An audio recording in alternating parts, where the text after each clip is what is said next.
Okay, this time, dalawang goma naman ang gagamitin natin. Tignan natin kung ano siya kalakas. So yan, dalawang goma na ang gagamitin natin. Okay, so ganun din ang procedure. Ipapasok natin yung ating shafting sa ating mga goma sa ilalim o sa loob. Ayan, ganyan siya.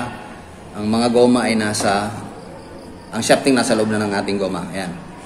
Tapos saka natin ilak sa dulo. Saka natin ilak ang ating pinaka-shafting.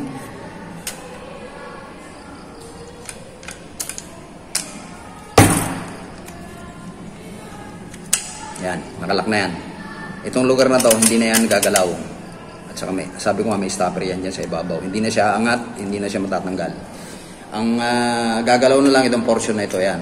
Nagaganyan-ganyan siya. Para may iwasan to, yung tali na ito ang magpipigil ang paggalaw sa kanya. Okay, so meron din yung groove para dyan dadaan yung ating tali. Ayan, nakaganyan yan. Tapos may pin yan, may pin. Then i-overlap natin yung ating pinaka-shafting o bala sa ibabaw. I-overlap natin yung ating tali sa ibabaw para mag-lock siya. Para hindi na siya gagalaw. Ayan. At ang tali, ayan. So ayan, stable na yung ating portion na ito. Yan ang pinaka-stopper. Itong tali na ito. So yan. Then meron din akong pin dito sa sabitan ng ating tali. Tapos idiretso natin sa sabitan ng tali sa ating body ng ating spear gun. Isasabit uli sa shark pin. Tapos sabit uli ron sa ating pin. Diretso uli yung tali natin sa ating sabitan sa ibabaw. Sa ibabaw na portion, sa unang portion pala. Then dito ulit. Parang iniikot lang ang movement. Tapos yung panghuling kuwan. Yan, babatakin na siya ng ating bungee para hindi naglulus yung ating mga tali. So, yan ang kanyang setup sa tali.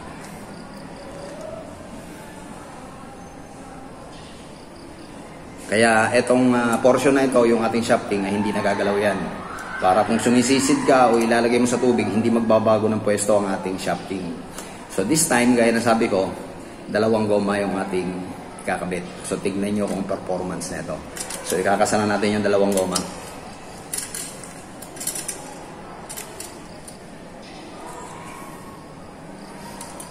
Pwedeng pagsamahin sa isang shark pin yung dalawang goma. Pagpaparehasin natin dito. Pwede rin yung isa dito sa isa.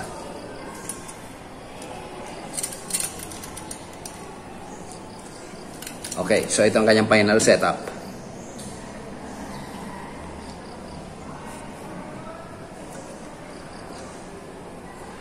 Okay, so ang target natin yung bote na yun.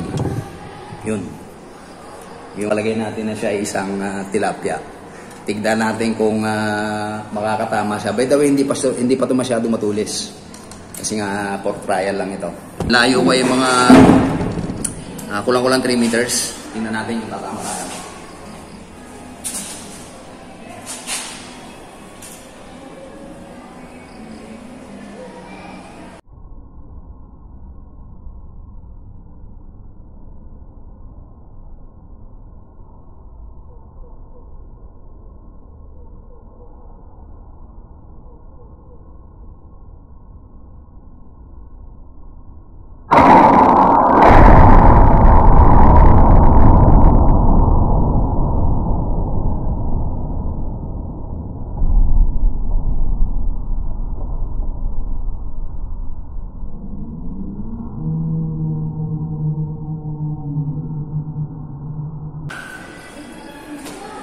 Napakalakas.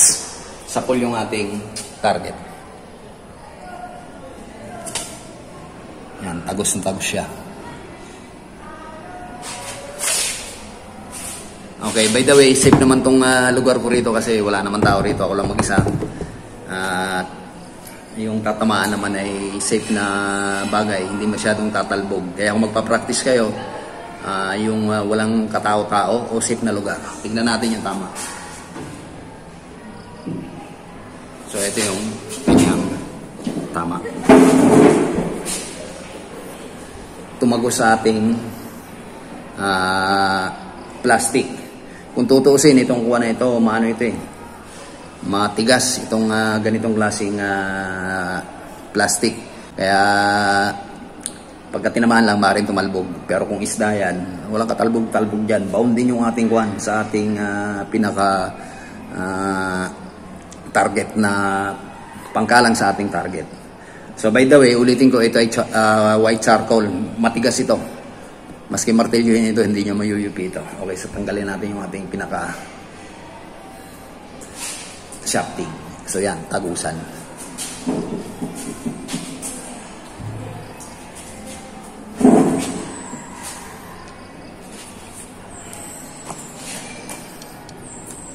Ang hirap bunutin. May sima kasi.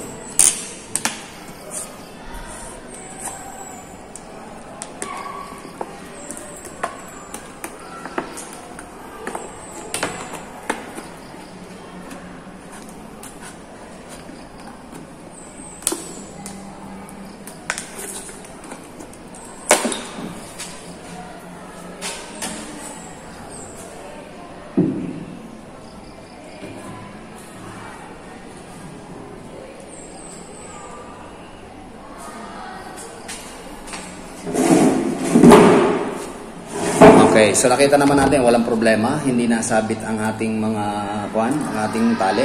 Diretso lang siya sa pag-release.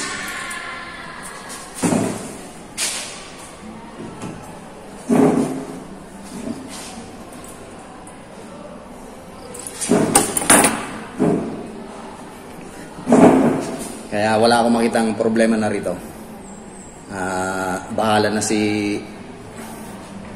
Bahala na yung pagbibigyan ko na i-revise niya o palitan ng goma. Kung hindi siya kontento sa lakas ng goma na to, pwedeng palitan.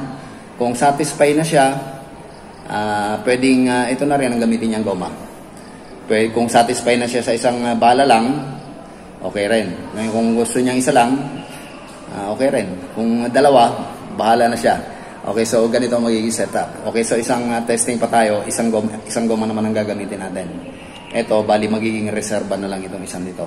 Just in case na magkaroon ng damage yung isang goma, meron pang isang reserva. Yan. Naka-built-in na kagad siya. Ready to fire na agad yan. Okay, so isang testing pa sa target na yon. Tingnan natin kung matatamaan pa natin. So ito ulit procedure ha, ganyan lang.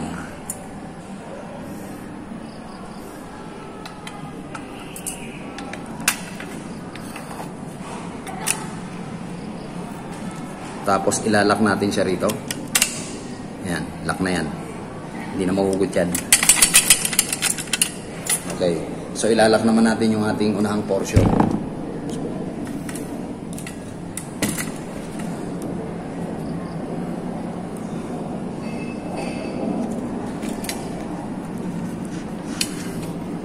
Yan, hindi nagagalaw yung ating pinaka-shafting dyan kasi napipigil na ng goma. Hindi na ito gagalaw-galaw. Tapos tapusin natin yung pag-iikit ng goma.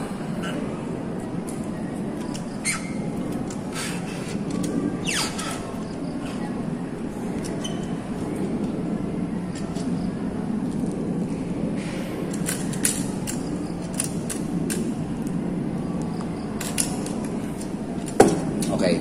So, tapos na yung pag-setup natin ng kanyang tali. Stable na yan. Hindi nagagalaw yung unang parte. Hindi na rin gagalaw itong ating hulihan na parte ng ating bala. Ngayon, pwede na natin ikasa yung ating pinakagoma.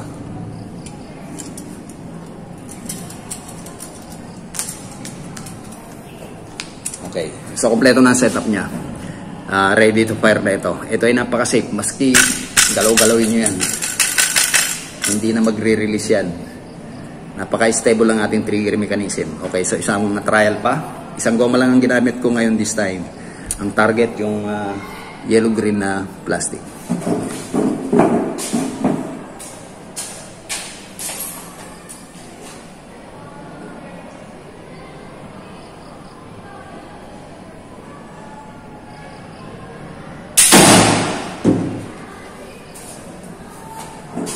Ang lakas pa rin, maski isang bala lang. Ay, isang goma lang. Ayan, ito yung ating bala. Ayun na ganyan tama.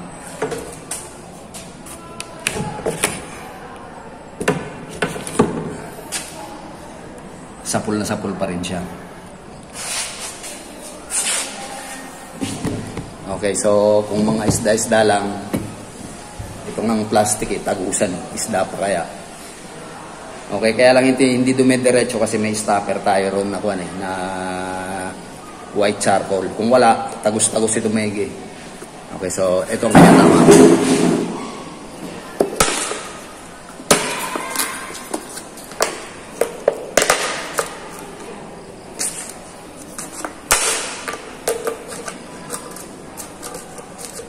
Mahirap bunutin kasi merong tawag dito, may flipper kasi oh.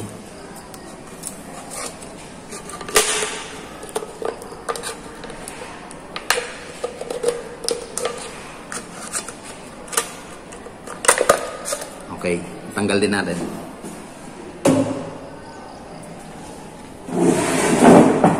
Okay, so pwede ko nang ipamana itong aking spear gun na ito.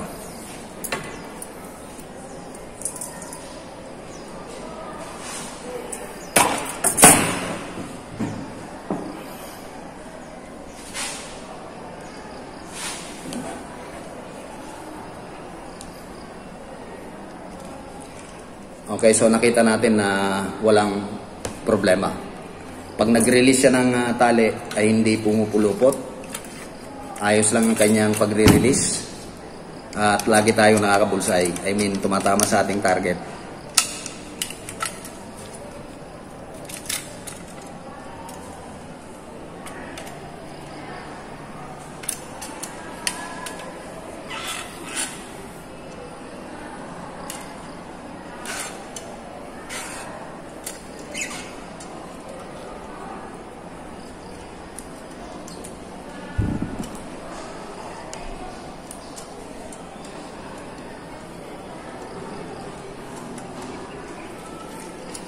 Okay, so ito na ang ipapamana ko. Well tested na ito, walang problema. I mean,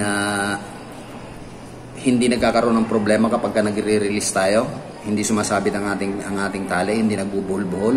Maganda ang bulusok ng ating bala.